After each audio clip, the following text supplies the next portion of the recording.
샬롬 할렐루야. 창세기 6장 16에서 18절입니다. 거기에 창을 내되 위에서부터 한 규빗에 내고 그 문은 옆으로 내고 상중하 3층으로 할지니라.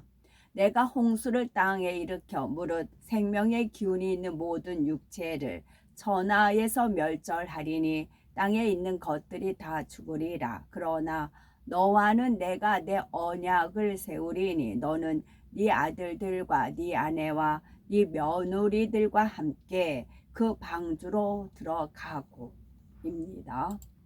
창세기 강해 103번째입니다. 하나님께서는 노아에게 방주의 재료와 크기와 구조까지 알려주셨는데 여기에는 영적인 의미가 있습니다.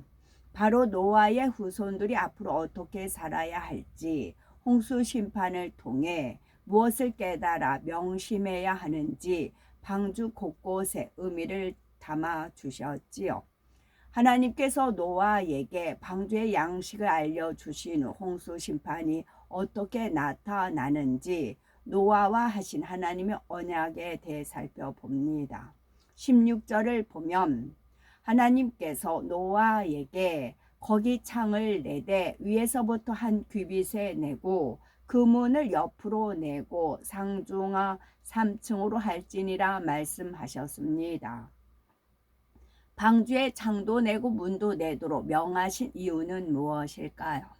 홍수 심판이 끝나면 노아의 자손들로 인류 역사의 계보가 새롭게 시작이 됩니다. 생육하고 번성하여 땅에 충만케 될 것입니다. 이렇게 될 때에 방주의 창과 문을 낸 것처럼 노아의 자손들이 세상을 향해 문을 열어야 함을 말씀하신 것이지요. 하나님을 믿는다 하여 세상을 향한 문을 굳게 걸어 잠글 것이 아니라 반대로 활짝 열어야 합니다. 단 세상과 섞여서는 결코 안 됩니다. 역정으로 방주 안팎에 지라라는 말씀에도 이와 같은 뜻이 담겨 있지요.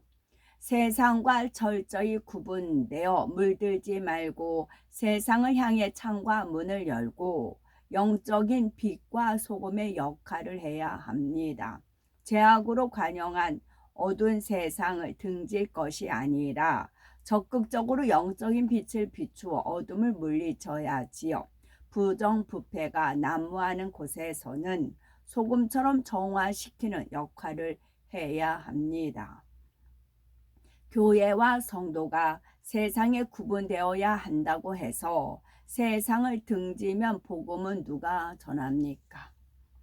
보통 성경상의 이름을 이제 그냥 예명으로 부르든 예명으로 본명은 있고 예명으로 부르든 그런 서로가 그런 명칭을 해요. 성경상의 이름을 하면서 그러면서 술을 주거니 받거니 해요.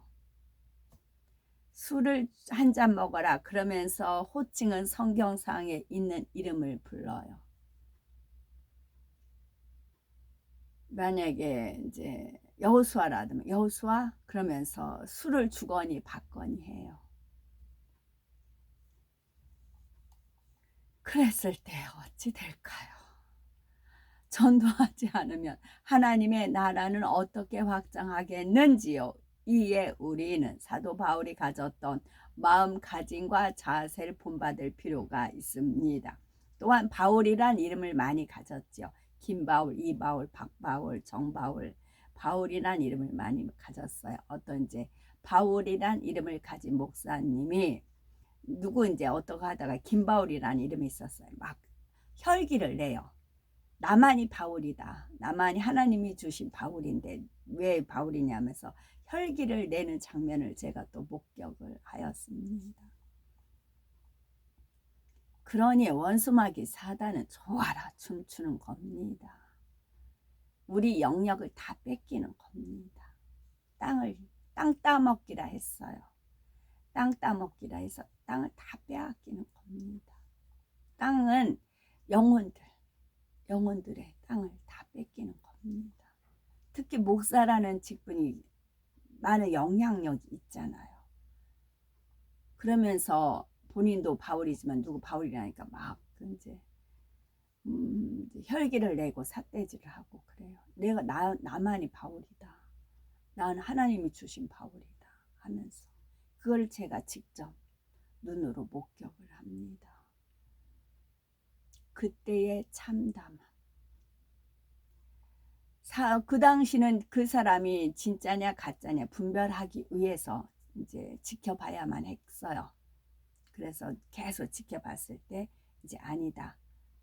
성령의 역사가 아니다 했을 때 이제 발을 빼는 그런 일도 있었습니다. 사도 바울은 한 사람이라도 더 구원하고자 각 사람에게 맞는 모습으로 다가가 복음을 전했지요. 자신이 전하는 복음이 좋은 것이라 하여 강압적인 자세를 취한 것이 아니었습니다. 복음이 스며들 수 있도록 각 사람의 형편과 처지를 먼저 이해했습니다. 우리들도 이와 같은 방식으로 세상의 빛이 되어 주어야 됩니다. 예수님께서는 마태복음 5장 14절에 너희는 세상의 빛이라 말씀하셨지요. 이는 교회에서만 빛을 발할 것이 아니라 세상에서도 빛이 되어야 한다는 말씀입니다. 교회 안에서는 착하게 말하고 행동하다가 집이나 직장에 가서는 세상 사람처럼 말하고 행동해서는 안 됩니다. 자기 몸을 녹이면서 불을 밝히는 촛불은 어디에서나 빛을 냅니다. 빛의 역할을 하는 성도도 그러하지요. 교회에서 빛을 낸다면 집이나 가정에서도 빛이 꺼지지 않습니다. 마태복음 5장 16절에 이같이 너희 빛을 사람 앞에 비추게 하여 저희로 너희 착한 행실을 보고 하늘에 계신 너희 아버지께 영광을 돌리게 하라 말씀하셨습니다. 세상에 빛이 되는 방법도 알려주셨지요. 착한 행실, 나쁜 행실, 비겁한 행실 그런 거 우리가 알아요. 왜냐하면 본성, 양심 그걸 하나님께서 만들어 주셨기 때문에 거기 아예 법이 되어 있기 때문에 하나님의 생기를 부었고 그 생기 안에 하나님 마음이 담겨 있기 때문에 착한 행실이 뭔지 알아요. 그래서 우리의 착한 행실을 보고 내가 굳이 말하지 않아도 착한 행실을 보고 하늘에 계신 너희 아버지께 영광을 돌리기라 하셨습니다. 하늘도 스스로 돕는 자를 돕는다. 그런 표현이 있잖아요. 하늘도 스스로 돕는 자를 돕는다. 저도 한 2년 이제 스스로 돕는 자를 돕는다. 하늘도 스스로 돕는 자를 돕는다. 그러면서 이제 적은 그런 머니로 굉장히 나름대로 정말 종이 뒷면 어디 가다가 쓰레기 버려져 있는데 이제 뒷면을 쓸 것 같아. 그럼 주워와서 그걸로 쓰기까지 했어요. 저는요. 그러면서 스스로 돕는 자 하늘이 돕는다. 그 말 외치가면서 하나님은 지켜보셨던 겁니다. 그런 전략하는 거 버스비 아끼기 위해서 걸어갔던 운동도 되면서 그런 모든 것들을 아버지 하나님께서 쭉 지켜보셨어요. 스스로 하늘도 스스로 돕는 자를 돕는다. 그것이 스스로 돕는 자를 돕는 게 바로 이런 거다라는 걸 저한테 산체험으로 깨우쳐 주시기 위해서 그런 이제 나름대로 연단이었어요. 그거를 불평 없이 통과했을 때 그 다음에 복이 또 임하는 것입니다. 복록이 또 쌓인 것입니다. 그러니까 내가 복 받았다 해서 막 또 이렇게 허랑방탕한 것이 아니고 이 소중한 복록을 잘 또 간직하고 간수하고 보존해야 되겠다. 그런 은혜를 또 내려주시는 거지요. 성도들이 보여주는 착한 행실이 그 세상을 비추는 빛이라는 뜻입니다. 세상 사람들이 흉내낼 수 없는 착한 행실을 보인다면 과연 교회 다니는 사람은 다르구나 하고 인정을 받게 됩니다. 결과적으로 아버지 하나님께서 영광을 받으시게 되는데 이것이 바로 방주의 문과 창을 내게 하신 아버지 하나님의 뜻입니다. 다음으로 방주를 삼중하 삼층으로 짓게 하는 데에 담긴 영적인 의미가 있습니다.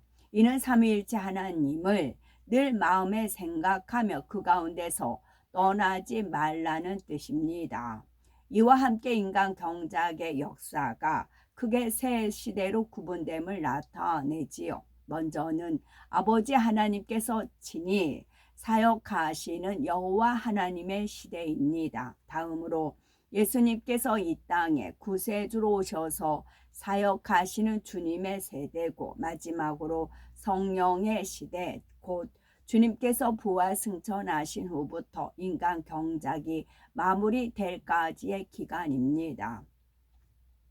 홍수 심판으로 인간 경작의 전환점을 맞는 이때에 하나님께서는 방주의 구조를 통해 역사의 주관자는 삼위일체 하나님이심을 분명히 나타내 주신 것입니다.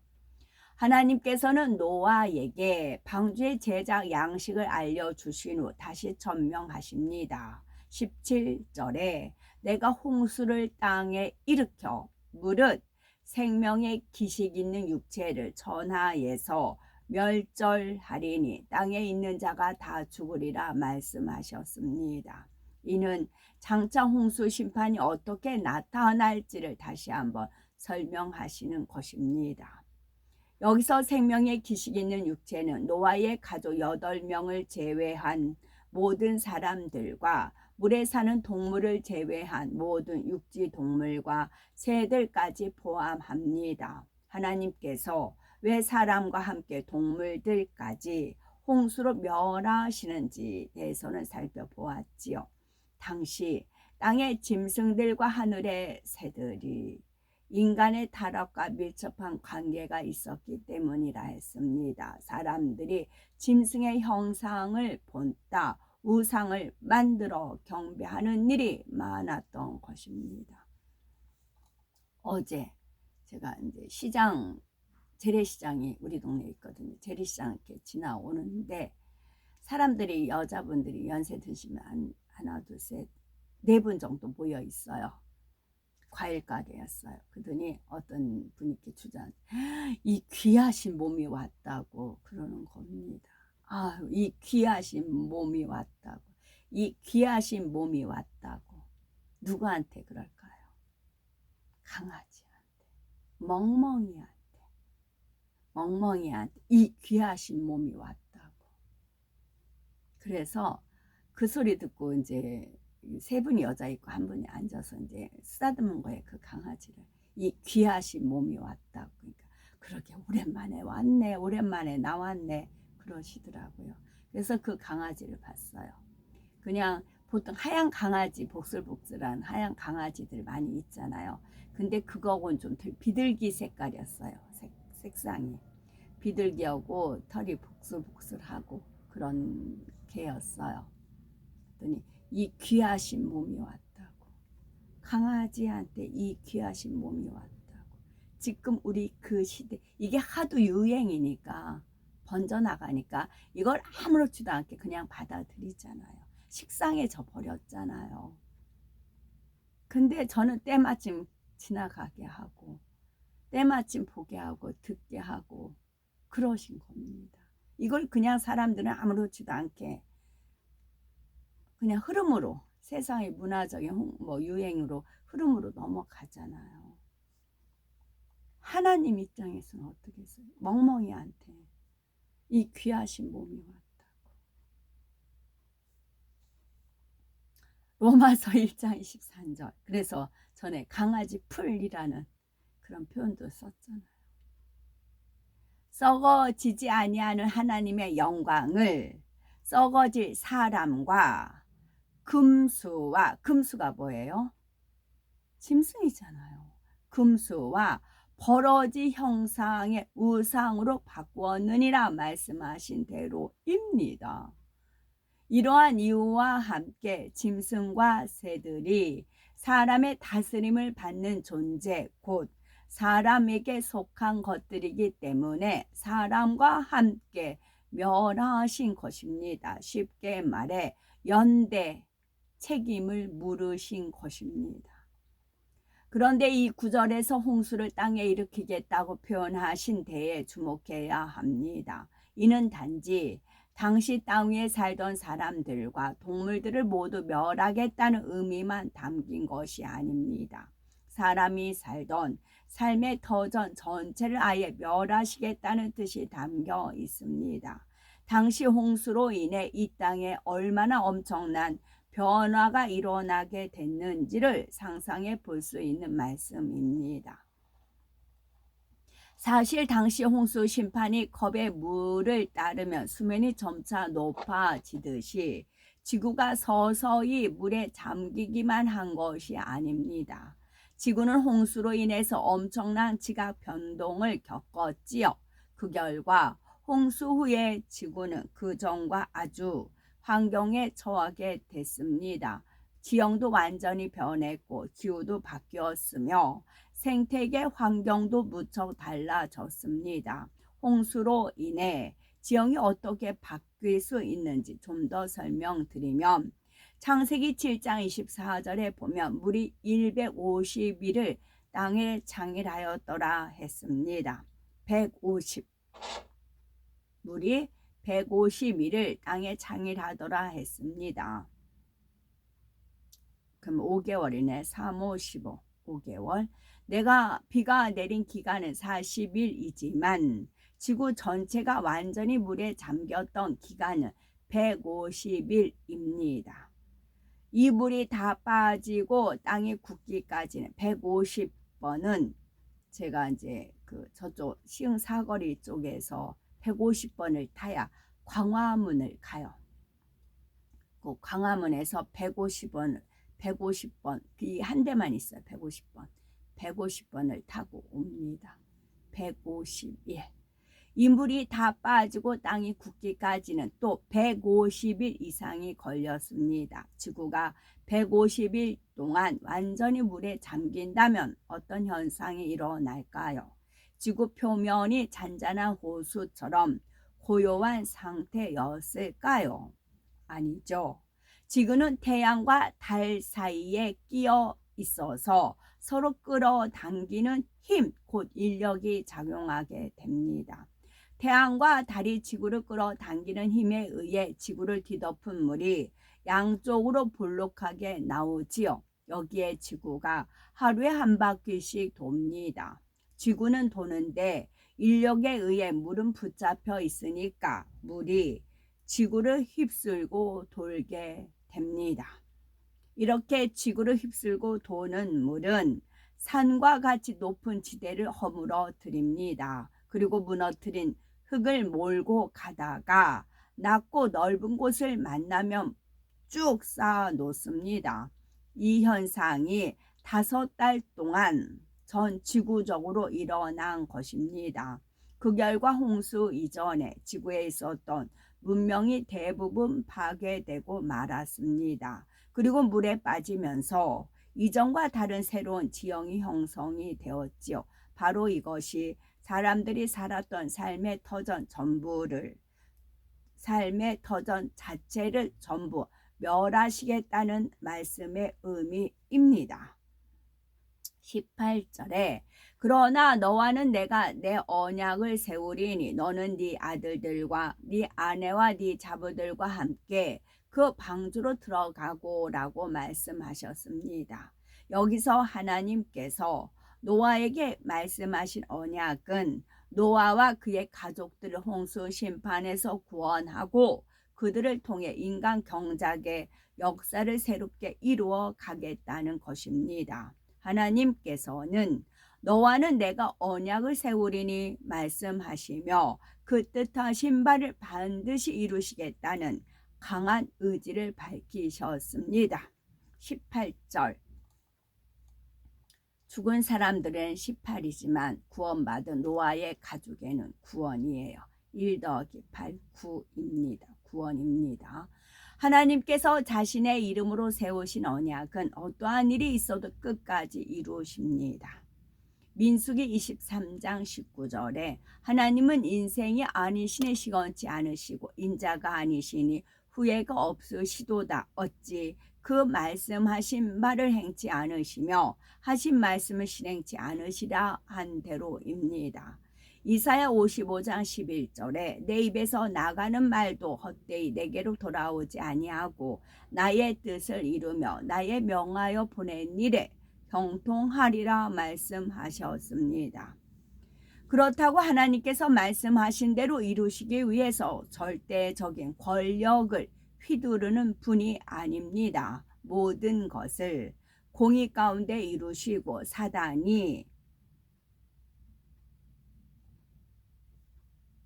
송사할 수 없도록 공의를 쌓아 가시지요. 제가 어떤 분이 이제 안 해야 될 말을 하셨어요. 한 2번 정도 하셨는데 한 번은 모르니까 그런가 보다 했는데 또 하셨어요.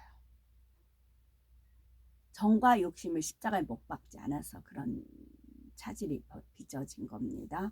그러면 모든 것을 공의 가운데 이루시고 사단이 송사할 수밖에 없어요.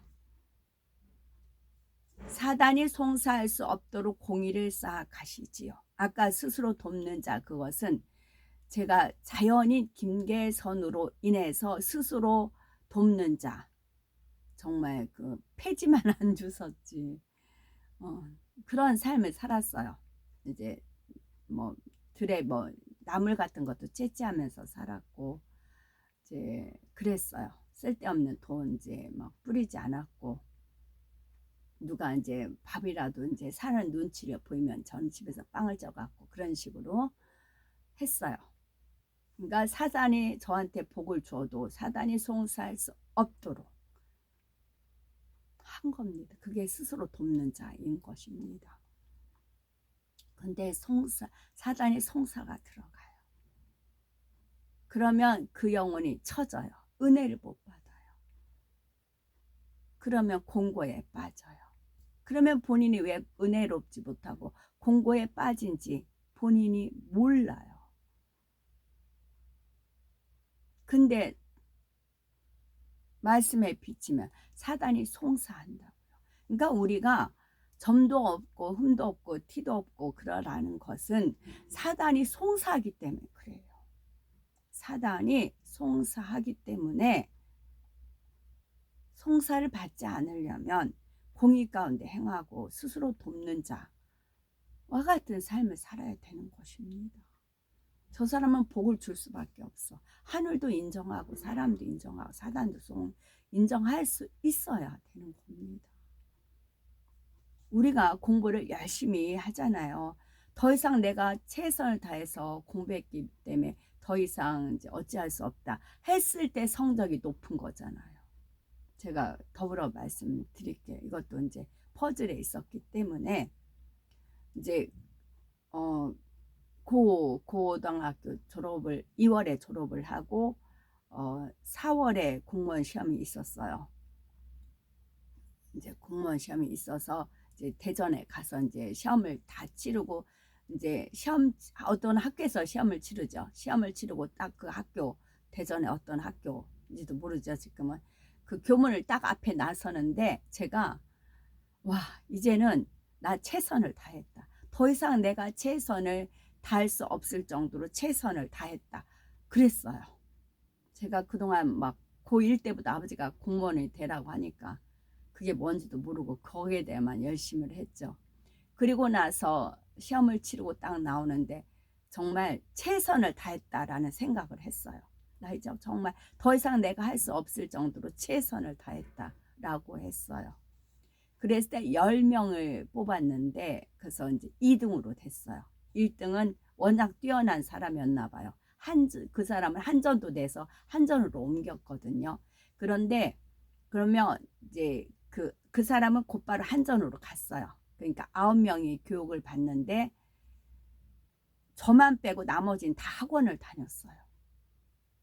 그 공무원 시험 본 학원을 다닌 겁니다. 그런 것도 있느냐고 그랬어요. 저보고 너는 학원 안 다녔니? 그러더라고요. 그래서 그들은 다 학원을 다녔더라고요. 저는 학원이랑 구경도 못해. 그런 게 있는지도 몰랐고요. 그것이 저는 그 체험이 있어요. 그 경험이 있어요. 그래서 무엇을 어떻게 했을 때 최선을 다한다는 그 경지를 알아요. 그랬을 때는 후회가 없는 겁니다. 우리가 성결을 이루겨. 그러니까 하나님께서 내가 거룩하니 너희도 거룩하라 하시고 천국을 침노하라 라고 했을 때 그와 같은 열심으로 하시면 돼요. 우리가 어떤 것을 그리스도인들은 하나님께서 열심과 열정과 그런 은혜를 주시기 때문에 공부를 해도 다들 공부들 보니까 잘하신 것 같더라고요. 그래서 여기까지 왔잖아요.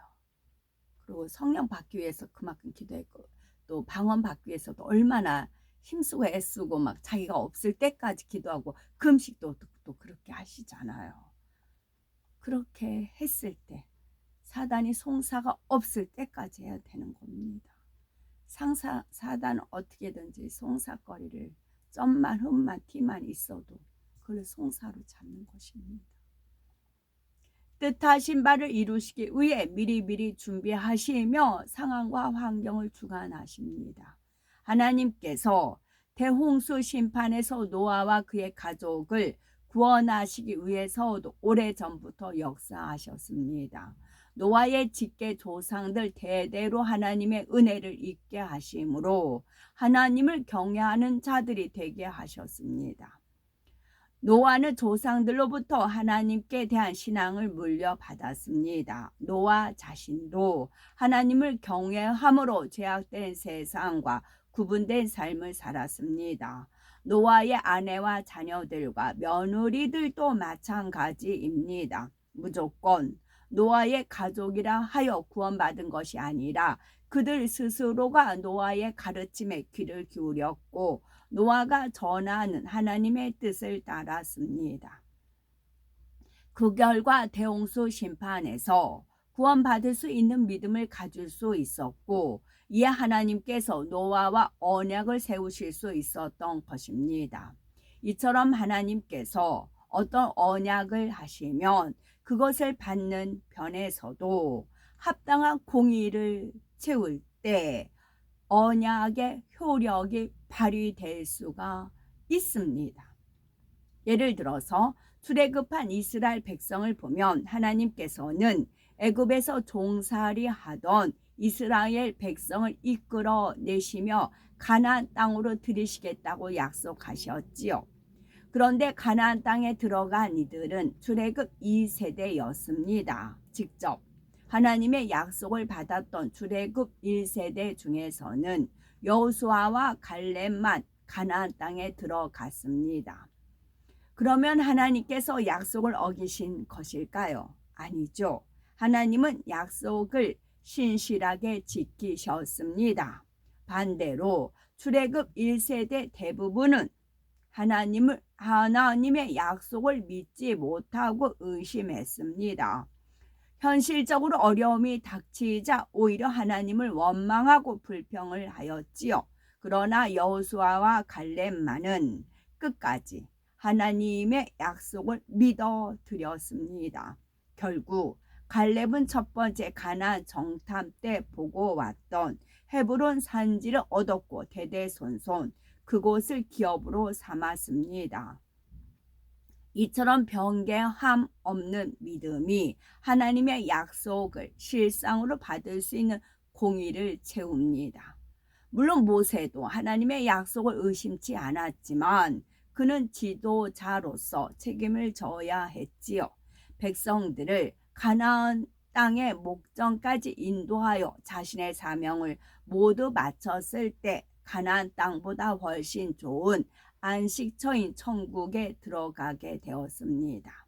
아버지 하나님께서 말씀하시면 그 말씀을 반드시 이루십니다. 그래도 우리 편에서 말씀하신 대로 이루어 주시기를 구해야 되는 것이죠.